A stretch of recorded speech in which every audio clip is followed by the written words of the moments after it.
Hello everyone and welcome back to my YouTube channel. It's me Ashika Satisha. So आज से हम लोग स्टार्ट करने वाले 2025-2026 का सिलेबस एंड जो फर्स्ट चैप्टर है अकाउंट्स का it is deleted which is NPO. And आज हम लोग स्टार्ट करने वाले हैं chapter 2 of account which is accounting for partnership firms fundamentals. इस चैप्टर में हम लोग समझेंगे कि अगर हमारे जो भी फर्म्स होंगे पार्टनरशिप फर्म्स की, उसमें किस तरीके से हम लोग हर चीज़ की अकाउंटिंग करते हैं और उसके फंडामेंटल्स यानी कि उसके कुछ बेसिक्स हम लोग समझेंगे।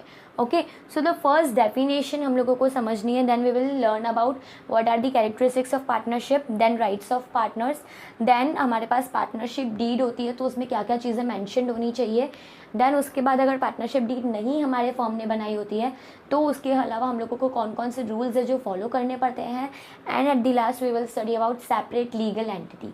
Okay, so first is definition. Partnership is the relationship between two or more partners who have agreed to share the future profits of a business carried on by all or any one of them acting for all.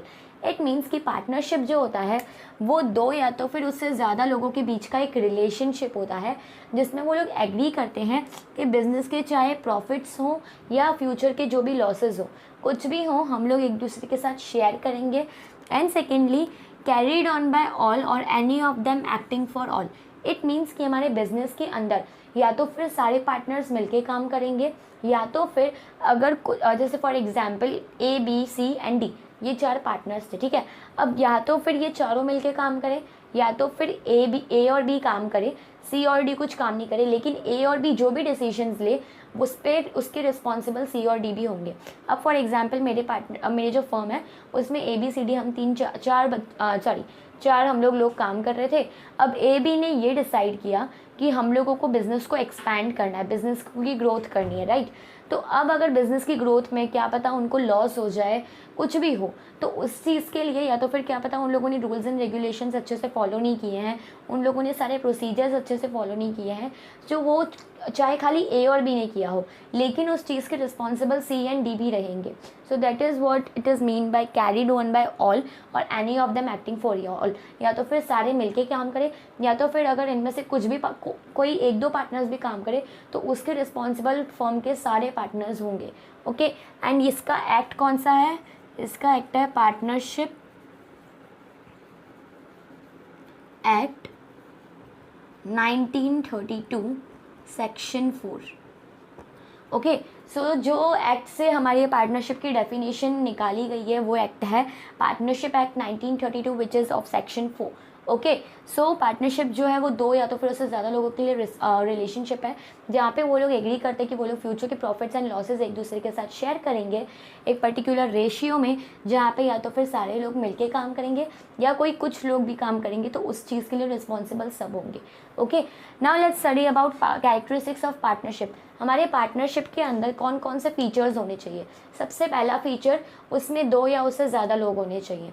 एक इंसान अगर कोई भी business करता है तो उसको sole proprietorship बोलते हैं, जो हम लोग क्लास 11th में पढ़ते हुए आए हैं। अब हम लोग क्लास 12th में क्या पढ़ेंगे? पार्टनरशिप पढ़ेंगे, जहाँ पे दो या उससे ज़्यादा लोग काम करते हैं। Okay, so the first feature of the partnership is there should be at least 2 या उससे ज़्यादा पार्टनर्स। सेकेंड इज़ कि वो जो बिज़नेस होना चाहिए वो लॉफुल बिज़नेस होना चाहिए, उसमें कुछ भी हम लोग ऐसा काम नहीं करें जो लॉ के अगेंस्ट जाए, ठीक है। सो इसलिए हम लोगों को ये देखना है कि हम लोग जो भी बिज़नेस कर रहे हैं that should be lawful business. Okay, third is कि profit sharing ratio, profit share हमारा होना चाहिए। इट मीन्स कि हम लोगों के जो भी फर्म में कुछ भी प्रॉफिट्स हो या लॉसेस हो, कुछ भी हो, तो वो हम लोगों को पार्टनर्स के साथ एक दूसरे के साथ शेयर करना होता है। Fourth is agreement. अब एग्रीमेंट मतलब क्या होता है? अगर आप कोई भी बिज़नेस स्टार्ट कर रहे हो, खास करके अगर आप पार्टनरशिप में स्टार्ट कर रहे हो, ठीक है, सो आपको मेक श्योर करना है कि आपके पास एक एग्रीमेंट होना चाहिए जहाँ पे हमारे बिजनेस के सारे टर्म्स एंड कंडीशंस लिखे हुए हो, and that particular agreement is known as partnership deed. कोई भी फर्म का एक पर्टिकुलर अगर रिटर्न में एग्रीमेंट होता है तो उसको हम लोग बोलते हैं पार्टनरशिप डीड। ज़रूरी नहीं है कि आपके पास रिटर्न में ही एग्रीमेंट हो, बट ज़्यादा बेनिफिट यही रहता है कि अगर हमारे पास पार्टनरशिप डीड होगी, रिटर्न एग्रीमेंट होगा, तो आप उसको एविडेंस की तरह प्रूव कर सकते हो। जैसे कि फॉर एग्जांपल कुछ भी आगे जाके हमारे बिजनेस में प्रॉब्लम्स आए या हमारे एक दूसरे के साथ पॉइंट ऑफ व्यूज़ मैच नहीं कर रहे हैं, या तो फिर अगर दूसरे पार्टनर जो उसका मन बदल गया, उसको अपने प्रॉफिट शेयरिंग रेशियो वो बोलेगा नहीं मुझे इसमें नहीं चाहिए, इसमें नहीं चाहिए, इसमें चाहिए, ठीक है। सो वो सब चीज़ों को अगर आपको सॉल्व करना है, सारे डिस्प्यूट्स को इजीली सॉल्व करना है, तो आपके पास अगर पार्टनरशिप डीड होगी तो आप इजीली एविडेंस की तरह कोर्ट के सामने रख सकते हो कि हम लोगों ने ये चीज़ें डिस्कस की थी और हमारे पार्टनर ने भी इस चीज़ से एग्री किया था। So that's why it is better that आपके पास एक पार्टनरशिप डीड होनी चाहिए, but it is not compulsory कि आपके पास पार्टनरशिप डीड होनी चाहिए। जब पार्टनरशिप डीड नहीं होगी तो उसके भी रूल्स हम लोग देखेंगे कि क्या क्या रहेंगे।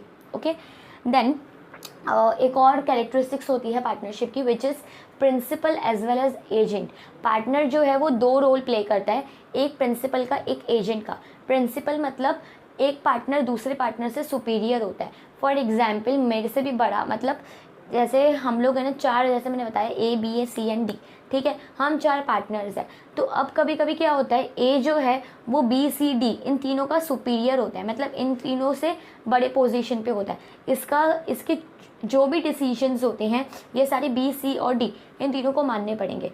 कभी कभी A जो है वो प्रिंसिपल का रोल प्ले करता है, एंड कभी कभी ऐसा होता है कि क्या पता अगर D ने जो है कुछ डिसीजंस लिए हैं तो वो तीनों को मानने पड़े, which is A B and C। Okay, agent मतलब उससे इंफीरियर पोजीशन एंड प्रिंसिपल मतलब सुपीरियर पोजीशन। सो पार्टनर्स को दोनों रोल प्ले करने पड़ते हैं, कभी कभी अपने डिसीजंस दूसरों के ऊपर डालने पड़ते हैं, which is known as principal. Second, दूसरों के डिसीजंस को खुद भी मानना पड़ता है, that is known as agent. तो पार्टनर्स जो होते हैं यहाँ पे दोनों रोल प्ले करते हैं, principal as well as agent का।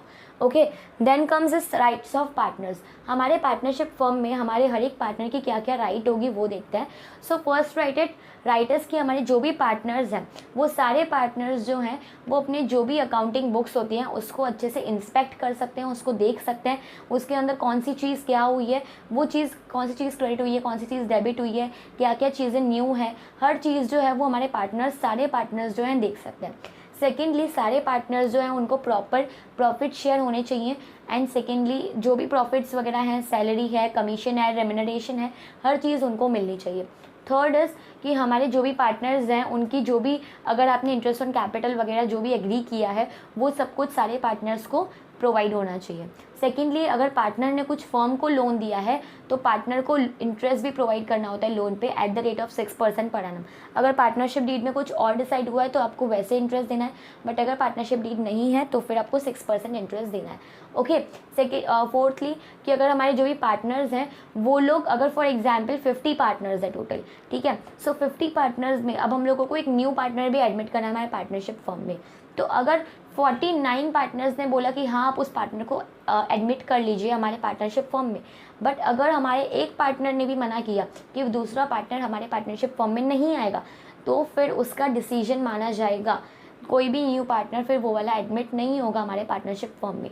तो अगर सब लोगों ने हाँ बोल दिया लेकिन अगर किसी एक पार्टनर ने भी ना बोल दिया, चाहे पार्टनर को एडमिशन देने के लिए या कोई डिसीजन के लिए, कोई भी एक पार्टनर ने भी अगर मना कर दिया तो फिर वो चीज़ आगे कंटिन्यू नहीं होगी। ओके, उसके बाद कौन सी राइट होती है पार्टनर्स की, कि पार्टनर्स जो होते हैं अगर वो फर्म के बेसिस पे, फर्म के बिहाफ पे कोई भी एक्सपेंसेस वगैरह करते हैं तो फर्म जो है उसको वापस उस पार्टनर को पैसे जो है वापस दे देना है। सेकेंडली, फर्म जो होता है इसमें पार्टनर्स का एक और होता है कि पार्टनर्स जो होते हैं वो कंपनी के सारे मैनेजमेंट रिलेटेड चीज़ें, सारी हर एक डिसीजन, हर एक चीज़ में वो पार्ट ले सके, ठीक है। सो ये सब हमारे राइट्स होते हैं पार्टनर्स के। देन आते हैं हमारे पार्टनरशिप डीड पे। अब पार्टनरशिप क्या होता है, रिटन एग्रीमेंट जो होता है पार्टनरशिप फर्म का उसको हम लोग बोलते हैं पार्टनरशिप डीड, ठीक है। अब इस पार्टनरशिप डीड में क्या क्या चीज़ें होती है कि हमारा फर्म जो है उस फर्म के नाम क्या है, फर्म कौन सी लोकेशन पे हमारा सिचुएटेड है, थर्डली कि फर्म में कितने पार्टनर्स हैं, फर्म में जो भी पार्टनर्स हैं उनके नाम, फर्म में हमारे जो पार्टनर्स की लायबिलिटी है वो लिखनी है, कौन से पार्टनर ने कब ज्वाइन किया था वो लिखना है। सेकंड, उसके बाद हमारे पार्टनर्स जो हैं उन लोगों ने कितना कितना कैपिटल डाला था फर्म के अंदर वो लिखना है, उनको कितना इंटरेस्ट ऑन कैपिटल प्रोवाइड किया जाता है, कितना इंटरेस्ट ऑन ड्राइंग्स उनसे चार्ज किया जाता है। कभी कभी हमारे पार्टनर्स जो होते हैं वो अपने प्रॉफिट्स में से कुछ अमाउंट विड्रॉ भी कर लेते हैं, ठीक है। तो उन लोगों ने जो ड्राइंग्स वो लोग करते हैं उस पर उन लोगों को फर्म जो है उन पे इंटरेस्ट ऑन ड्राइंग्स चार्ज करता है, ठीक है। सो वो जो इंटरेस्ट ऑन ड्राइंग्स वो लोग कितना % चार्ज कर रहे हैं वो सब चीज़ें पार्टनरशिप डीड में लिखी जाती है। कौन से पार्टनर को कितनी सैलरी मिल रही है, कितनी रेम्यूनरेशन है, कितनी कमीशन मिल रही है वो देखते हैं। इंटरेस्ट ऑन लोन जो है वो पार्टनर से कितना चार्ज किया जाए, पार्टनर्स को कितना दिया जाएगा वो सब लिखते हैं। इसके अलावा हमारे जो भी पार्टनर्स हैं उन लोगों का कितना है ना कॉन्ट्रैक्ट पीरियड है, लाइक वो लोग कितने टाइम से पहले जो अपनी जॉब नहीं लाइक अपने पार्टनरशिप फॉर्म से एग्जिट नहीं हो सकते हैं, या तो फिर अगर हमारे पार्टनरशिप में पार्टनर्स जो है वो रिटायर हो रहे हैं तो उस चीज़ का क्या प्रोसीजर है, अगर कोई पार्टनर की डेथ हो जा रही है तो उस चीज़ का क्या प्रोसीजर है, प्रॉफिट्स किस बेसिस पे हमारे डिस्ट्रीब्यूट होंगे, प्रॉफिट शेयरिंग रेशियो क्या रहेगा पार्टनर्स का, हर एक पार्टनर की राइट्स क्या रहेंगी, हर एक पार्टनर्स की ड्यूटीज़ क्या रहेंगी, ठीक है, हमारे हर चीज़ में अगर डिस्प्यूट्स वगैरह होंगे तो उसको कैसे रिजॉल्व किया जाएगा। सो ये ए से लेकर जेड तक सारी चीज़ें जो है वो हमारी पार्टनरशिप डीड में मैंशनड होती है। ओके, देन कम्स हम लोगों का rules in the absence of partnership deed. अगर फॉर एग्जांपल हमारे पास पार्टनरशिप डीड नहीं है, जैसे हम लोगों ने यहाँ पे ए से लेके जेड तक सारी चीज़ें लिखी, जिसकी वजह से अगर इन फ्यूचर कोई भी प्रॉब्लम आए तो हम बस ये पार्टनरशिप डीड के बेसिस पे हमारे सॉल्यूशंस निकल जाए। बट अगर हमारे पास पार्टनरशिप डीड होगी नहीं तो हम लोग कैसे सॉल्यूशंस निकालेंगे। तो तब हम लोग क्या करते हैं, तब हम लोगों के कुछ रूल्स दिए हुए हैं। फर्स्ट रूल इज़ कि कोई भी पार्टनर को इंटरेस्ट ऑन कैपिटल नहीं मिलेगा। सेकेंड इज़ कोई भी पार्टनर से इंटरेस्ट ऑन ड्राइंग चार्ज नहीं किया जाएगा। थर्ड इज़ कोई भी पार्टनर को सैलरी, बोनस, कमीशन नहीं मिलेगा। फोर्थ इज़ कि PSR रेशियो मतलब प्रॉफिट शेयरिंग रेशियो इनका क्या रहेगा, इक्वल रहेगा। फिफ्थ इज़ कि अगर कोई पार्टनर ने फर्म को लोन दिया है सो उस लोन पे इंटरेस्ट 6% चार्ज होगा। Okay, so interest on loan कितना चार्ज होगा, 6% चार्ज होगा। सो ये 5 रूल्स दिए हुए हैं। Interest on capital, interest on drawings, salary, bonus, commission, ये सब चीज़ें कुछ नहीं होंगी, बस 2 चीज़ें होंगी, PSR इक्वल, लोन 6%, बस और कुछ नहीं, कुछ एक्स्ट्रा नहीं देना है पार्टनर्स को। ओके, अब लास्ट पॉइंट पे आते हैं हम लोग। सेपरेट लीगल एंटिटी में क्या होता है, फर्म एंड पार्टनर्स, ये दोनों अलग अलग चीज़ें हैं, ठीक है। यहाँ पे अगर फर्म से हम लोगों ने कोई पैसा विड्रॉ करते हैं तो फर्म हमसे इंटरेस्ट ऑन ड्राइंग्स चार्ज करेगा। ऐसा नहीं कि अपना पैसा है तो फिर बाद में हम लोग इंटरेस्ट ऑन ड्राइंग्स चार्ज नहीं करें। हम लोगों ने कितना कैपिटल लगाया है हमारे फर्म के अंदर। कैपिटल मतलब क्या होता है कि हम लोगों ने फर्म को चालू करने के लिए कितना पैसे लगाए हैं उसको हम लोग बोलते हैं कैपिटल। तो हम लोगों ने कितने कैपिटल जो है वो लगाए हुए हैं हमारे फर्म के अंदर, उस पर हम लोगों को फर्म जो है वो इंटरेस्ट ऑन कैपिटल देगा, ठीक है। सो फर्म जो चीज़ें देगा वो फर्म के लिए एक्सपेंस होंगे एंड हमारे लिए क्या होंगी, इनकम्स होंगी। बट अगर हम लोगों ने फॉर एग्जांपल ड्राइंग्स की और फर्म अगर हमसे इंटरेस्ट ऑन ड्राइंग्स चार्ज कर रहा है तो वो फर्म के लिए क्या हो जाएगी, इनकम हो जाएगी, हमारे लिए क्या हो जाएंगे, एक्सपेंसेस हो जाएंगे। अगर इन फ्यूचर हमारे फर्म में कुछ भी लॉसेज होते हैं तो वो लॉसेज भी पार्टनर्स को ही पे करने हैं फर्म को, ठीक है। अगर इन फ्यूचर फर्म को जो भी प्रॉफिट हो रहे हैं तो फर्म को प्रॉफिट कौन देगा, फर्म से प्रॉफिट कौन देगा, पार्टनर्स को फर्म, ठीक है। मतलब हर एक चीज़ जो होती है, चाहे वो कोई भी चीज़ हो, like salary, bonus, remuneration, commission, capital, drawings, कुछ भी हो, हर एक चीज़ जो होती है यहाँ पे फर्म का अलग अकाउंट चलता है, पार्टनर्स का अलग अकाउंट चलता है।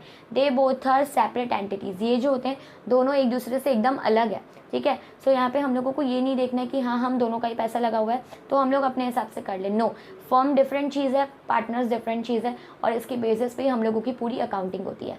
ओके, अब फर्म जो है उसकी अकाउंटिंग करने के लिए हमारे बहुत सारे अकाउंट्स बनते हैं। दैट्स कि फर्म के कौन कौन से एक्सपेंसेस है, फर्म के कौन कौन से इनकम्स है, वो तो हम लोग लिखते हैं P&L अकाउंट है, ठीक है। अब P&L अकाउंट में जो हम लोग लिखते हैं उसमें कौन कौन से होते हैं, जैसे डिस्ट्रीब्यूशन एक्सपेंसेस हो गए। P&L अकाउंट हम लोग नेक्स्ट वीडियो में और भी ज़्यादा डिटेल में पढ़ेंगे। पहले मैं आपको जैसे इसका ब्रीफ इंट्रोडक्शन दे रही हूँ।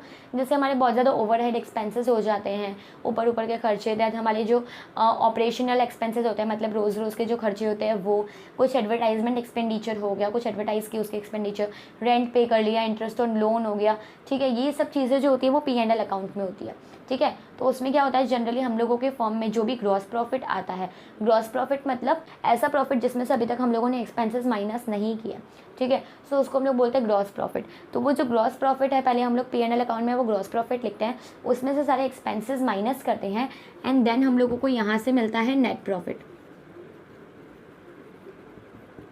अब इस नेट प्रॉफिट जो होते हैं, इस नेट प्रॉफिट को हम लोग पार्टनर्स के साथ, हम लोग जो है पार्टनर्स को उनके जो एग्रीड प्रॉफिट शेयरिंग रेशियो है उसमें हम लोग डिस्ट्रीब्यूट करते हैं। बट ये जो नेट प्रॉफिट है इसकी एंट्री सबसे पहले कहाँ करते हैं, एक न्यू अकाउंट का नाम आप सुनोगे, P&L एप्रोप्रिएशन अकाउंट।